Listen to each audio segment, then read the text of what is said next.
Senhor presidente,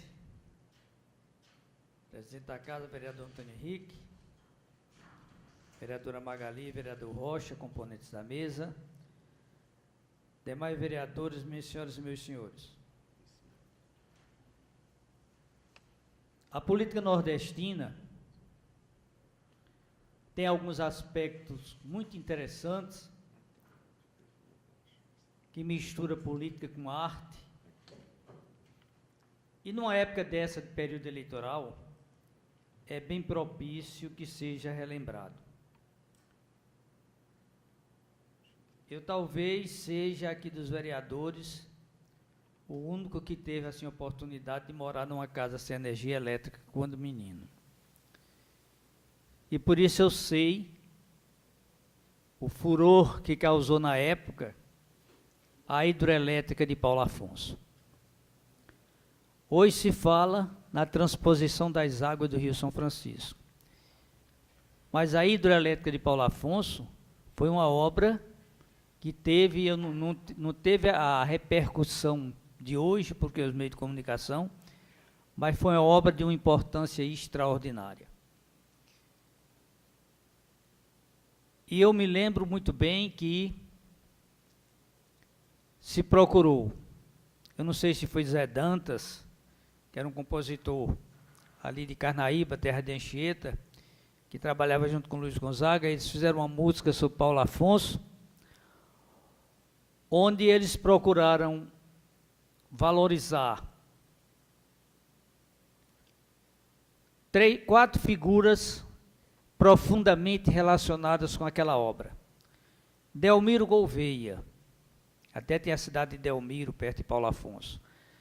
Delmiro era um industrial, um empresário naquela época, de uma visão muito longe. E ele viajou pela Inglaterra, pelo mundo, aí viu aquela questão da água gerando energia. Então ele trouxe a ideia para Paulo Afonso e construiu uma microusina ali, e com a energia produzida, ele instalou uma indústria de fios de algodão, lá nessa vila de Delmiro, que era uma coisa extraordinária, que isso começou a provocar ciúme dos ingleses devido à concorrência, etc. Tal. E Delmiro, até o estilo de vida das pessoas da vila operária que ele fez, ele determinava como era hábito de higiene, uma série de coisas que o nordestino quase não tinha, tudo isso ele tentava incluir no dia a dia desse pessoal. Foi realmente uma pessoa de muito valor. Apolônio Salles. Apolônio era um engenheiro, parece-me que pernambucano, eu não sei, muito inteligente, que certa vez lançaram o nome dele para ser candidato a governador de Pernambuco. E alguém disse, esse homem não pode ser candidato a governador porque é muito feio. E ele disse que não era candidato a nenhum concurso de beleza, não, seria candidato a governador. Mas não chegou a sê-lo, ele morreu precocemente, mas era um homem de uma inteligência muito grande e muito relacionado com a parte técnica daquela obra. Getúlio Vargas foi quem decretou a construção da obra, era o presidente daquele período anterior. E Eurico Dutra, que foi o presidente que inaugurou, que complementou a obra. E foi feita aquela música que todo mundo aprendia e decorava. Delmiro deu a ideia, Apolônio aproveitou, Getúlio fez o decreto e Dutra realizou. O presidente Café, a obra inaugurou. E graças a esse povo, gente que tem valor, meu Paulo Afonso foi sonho que hoje se concretizou. Cantava a música na época, era um sucesso extraordinário, porque aliava-se até a questão emocional do povo, a emocionalidade nordestina. Pois bem, o tempo passou. E hoje nós temos a transposição das águas do Rio São Francisco com toda essa relevância. E esse período revelou também dois homens, entre muitos outros, de muito valor que tem que ser destacados na história. Lula e Ciro Gomes. Esses dois foram, no meu entendimento, na minha visão das coisas, os de maior relevo. Lula, porque autorizou, teve coragem de bancar a obra. E Ciro, porque destravou-a de todos os empecilhos criados, brigou com a igreja, brigou com índios, com empresários, com uma série de gente, o pessoal do meio ambiente que não liberava por causa do impacto ambiental, e ele foi escalado para enfrentar tudo isso e foi tirando as pedras do meio do caminho, até que deixou a obra em condição de ser realizada. Então passa a ser mais 2 desses homens, que fazem parte da história política desse nosso Nordeste, que nós precisamos valorizar. Eu vejo, doutor Orestes, observando as coisas, como elas estão indo, que o povo nordestino está prestes a cometer uma grande injustiça política.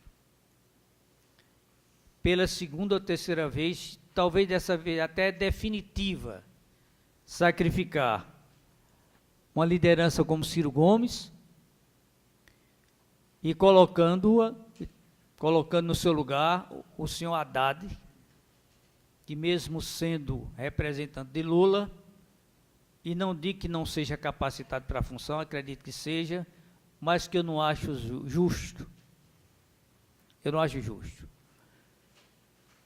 Ficará uma liderança de esquerda podada, talvez, entre os muros da prisão, o Lula, e Ciro, no ocaso da política, eu não sei como ficaram essas coisas, mas que é um desfecho muito injusto, e que o povo é responsável por isso. Não deveria ser assim. Mas está parecendo que vai ser. Enquanto isso, a gente vê, inclusive essa semana eu me lembrava de uma frase de Tales Ramalho, grande político pernambucano, que quando surgiu o fenômeno Maluf, que era também eivado de coisas erradas, negativas ao seu redor, mas o povo muitas vezes gosta de dar valor ao que não presta, em política a gente vê muito isso. Tales dizia que Maluf foi uma flor que nasceu dos estercos da Revolução. E muita gente adorava Maluf, por causa do dinheiro dele. Teve deputado federal que chegou a ganhar naquela época mais de 400 mil reais para votar em Maluf como candidato a presidente naquela eleição indireta. O citado deputado dizia: a gente está aqui, é a minha independência pessoal, e fez isso. Então Maluf foi tudo aquilo que quase que queria ser. Hoje eu vejo também essa excrescência com o nome de Bolsonaro crescendo aí no meio político nordestino, crescendo principalmente no meio da alienação política de muita gente, um indivíduo que defende os torturadores. Será que esse povo sabe o que era que esses torturadores faziam com as mulheres guerrilheiras, lá nos porões da ditadura, madrugada dentro? Carne de graça, como eles diziam, a miséria que eles faziam com aquelas mulheres, indivíduos de instintos, a esse brilhante Ustra, que todo mundo viu uma vez na televisão, o espetáculo que ele deu lá com o repórter, e você aceitar conviver politicamente com gente dessa estirpe. Pessoas defendem aí, escrevem coisas nas camisas, como se isso fosse só um pastoril, ou um jogo de futebol entre Náutico Esporte e Santa Cruz. Uma coisa tão importante, mas tem gente que se apega, se entrega àquela onda que vem, sem senso crítico, sem autocrítica e sem uma preocupação com o futuro. Eu não sei nem como vai ser, a coisa vai ser complicada. Se aquele cara for para, tudo indica que ele vai para o segundo turno, como é que nós vamos acreditar que todos os outros vão se unir contra ele? Tem muita gente que vai para o lado dele. Gente forte, inclusive. Então, tem muita coisa para se ver acontecer depois que terminar o primeiro turno dessas eleições. E servirá para a gente aprender mais alguma coisa e ensinar aos filhos, né, que político, acima de tudo, tem que ter vergonha, para não fazer certos papéis que não tem justificativa na história e depois vai ter que ter satisfação daquilo que não tem como dar satisfação. Apoiar Bolsonaro é demais. É demais. Muito obrigado, senhor presidente.